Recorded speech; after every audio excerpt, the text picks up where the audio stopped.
Hello friends, welcome to my channel. My name is Kaustubh Mishra and today we are solving a system design cohort assignment that is making a system design of a lead code. So without wasting any further more time, let's get to the screen.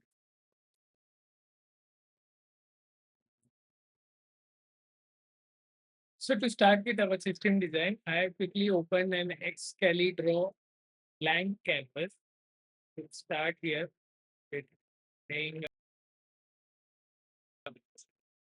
yes, in code system design. So what I have learned from the system design is the first thing we should log our requirements. So we will quickly log here our requirements. I will take and okay, maybe for better visibility, I will mark this as white background or blue background, maybe solid colors. Okay.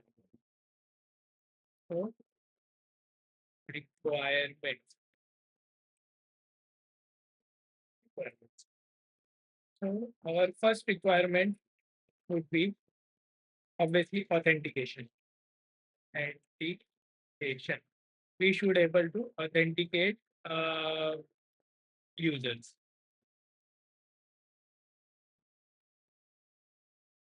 Second requirement would be after authentication, problem solving statement. Statement. Okay. After problem statement, we need to have submission of our solved problems as well as execution and test case.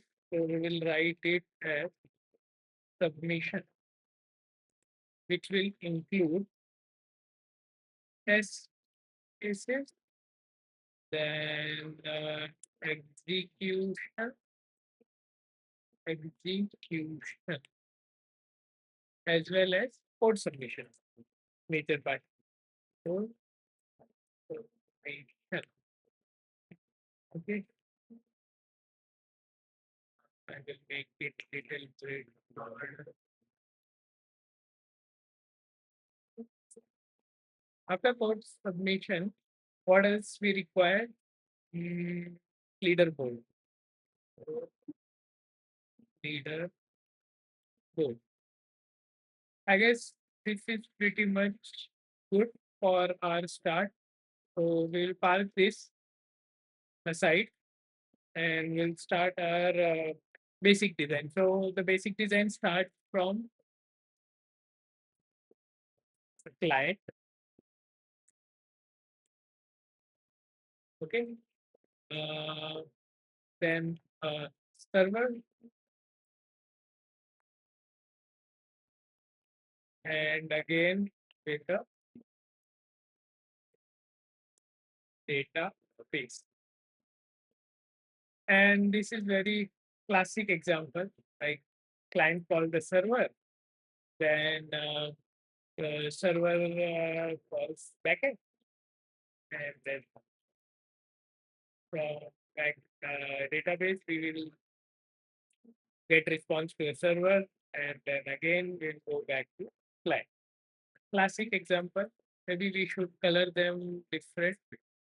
Client should be green, database is brown, and yeah, let's server maybe black would be very good. Okay. So this is our architecture, basic architecture. So while solving the first problem is authentication. So authentication should be there between these two components. So client should authenticate via any HTTP call to the server, and then server will again go back to the client and will authenticate the user. Okay. So maybe we can place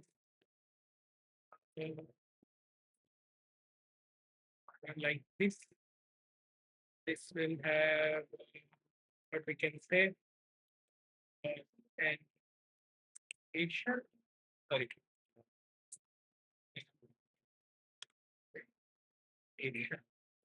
Authentication. Uh, Again, we are not making it for a single client, so we will have multiple clients at the same time. So maybe we can also have load balance. Load balancer is also placed there. I guess this is fine. So now I quickly delete this arrow. Our sorry, I selected the wrong one. Client will call our authentication provider as well as load balancer. Okay, this will then divide the load between multiple servers. Maybe we can make it like this. This server would have small uh, multiple servers. Okay, I'll quickly create a small server here. These are the forms of server which are internally then load balancer will manage all these server requests. Okay, and these at the same time will have a database call. Okay, so I will quickly make the backward arrow as well. Once server gets the response, they will call the load balancer, and then it will go to the client. So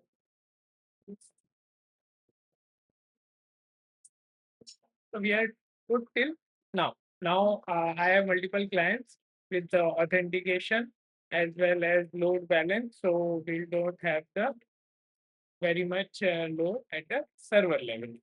Now again, what next we will do? The server will, after authentication, will need to have a problem statements.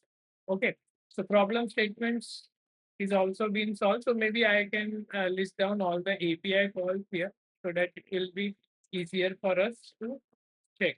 So what API call we will have? First, we will have a GET request of users, basically.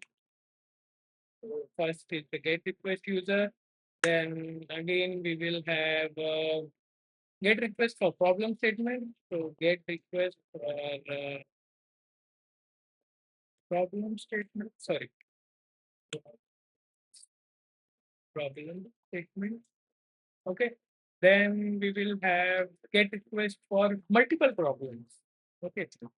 So get request, get problems. After that, we'll also need to post this problems. Okay. So we have post request, which will submit our code. Maybe I will call it as submit. Okay. So I guess we are pretty good with this API calls. If required, we will add further more calls here itself. So now we have get request for problems. We have get request for multiple problem statements. We have get request for user, or also we can submit our code here. So up till now we are good here. What if after submission there are multiple things to do? Okay, so I guess we required a queue system. So that once our problem has been submitted, it will go for further evaluation. So what this queue will do? Maybe I should name it. Second. Queue. Queue. Queue. Okay. So here is a queue. Uh, So server will add multiple items inside the queue. So I will quickly make an arrow. Server will add items to the queue. Okay. In this message queue, we will have multiple small items. Make them.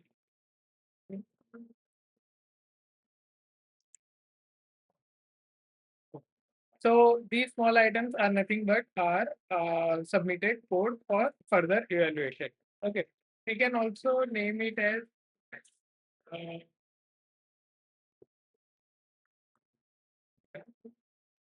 okay.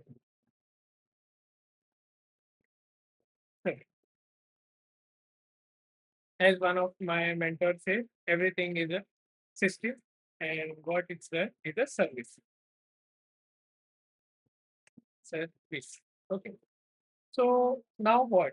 Uh, Now what is the requirement for our queue? What queue will do once we get all the submitted code? So once we get all the submitted code, we require something known as code execution environment to execute each and every code. Okay, we'll quickly make a big code execution environment. Maybe we can name it as code execution environment. Okay. Maybe I can make it Excel so that it will be visible to all of us. Okay. Code execution environment. So what code execution environment will actually have? Code execution environment will have small little piece of machines which will execute different code as per their languages. Basically, the major part is language only. So let me just make all machine. Okay. This will be classical Java. Okay. Another one maybe my favorite JavaScript. Yeah, Java script. Okay. And maybe we can have two more machines. One for Python and one for let's don't forget the grandpa C++. Okay. So these are all small machines which are being spin up and execute our code. So let me make the input part here. Okay, valid error. So what this our message broker service or queue will do, it will on the basis of few of the parameters like our language or code size. Maybe code size doesn't matter. The language part is the major part. So according to the language, it will spin up a machine, and if one of the machine is already spin up, it will execute our code here itself. So what rules we need to make to have these things scalable and execute each and everything properly. So let's make few of the rules here. I will quickly jot down the rules part here. Let's have it a nice blue background. Rules. So we have to make certain rules. Let's start with the rule number one. What it should have.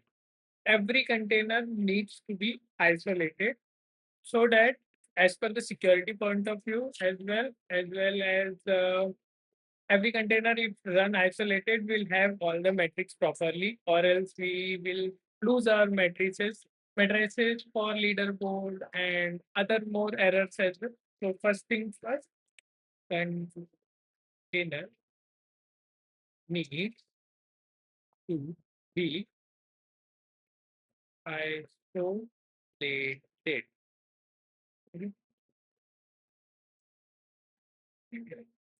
It like this.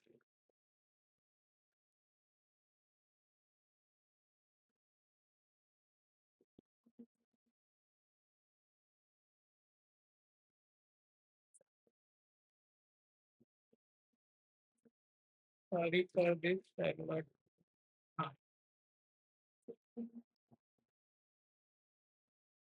still figuring out how to use Excalibur properly.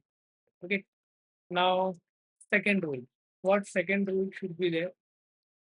So as these are small machines and being spin up in a large application, or maybe we can say service, which will manage all these small containers to spin up, spin down, uh, execute the task, health check, and rest of the things. So we need to make all of them isolated from the major network, so that as per the security point of view, if someone pushes any malicious code, so we will have control on our website, sorry, on our container. So second thing should be container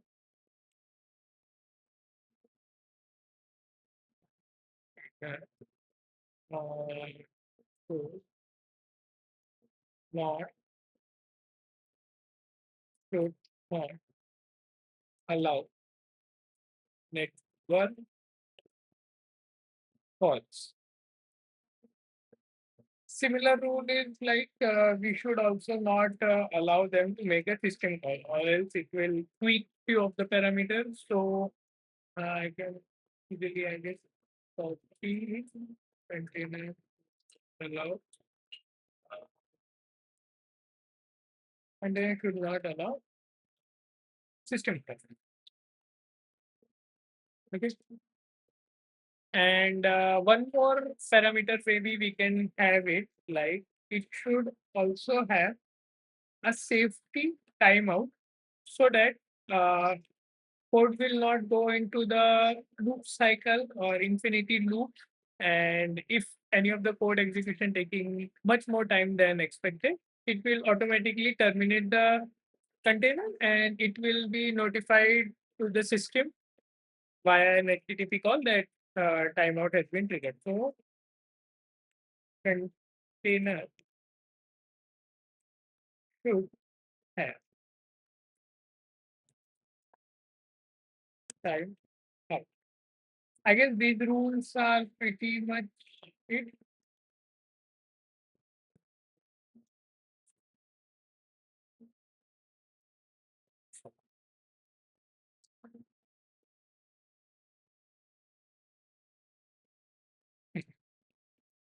And we will think like, what is this service which is managing all the containers and having this native rule? So maybe we can use the classic service example, which is Amazon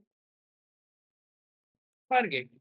So what Amazon Fargate will do, it will manage uh, our sorry,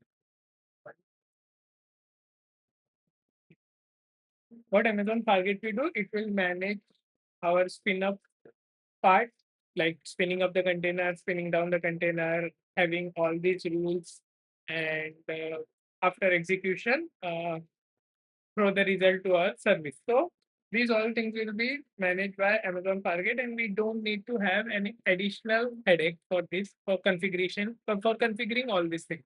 So let's then make small arrow here. What it will do after code execution and all these things which we have listed there. Let me go back there. Okay. So test case execution and code submission, all things would be handled from here itself only. Okay. Let me make a small here as well. Okay. Maybe this would be visible. So I will have here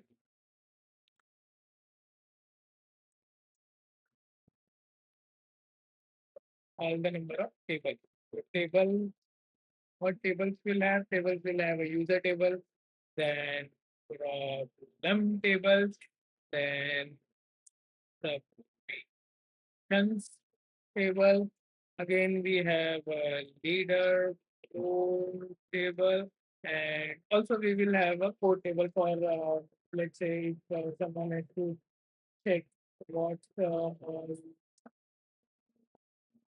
code they have submitted. Okay.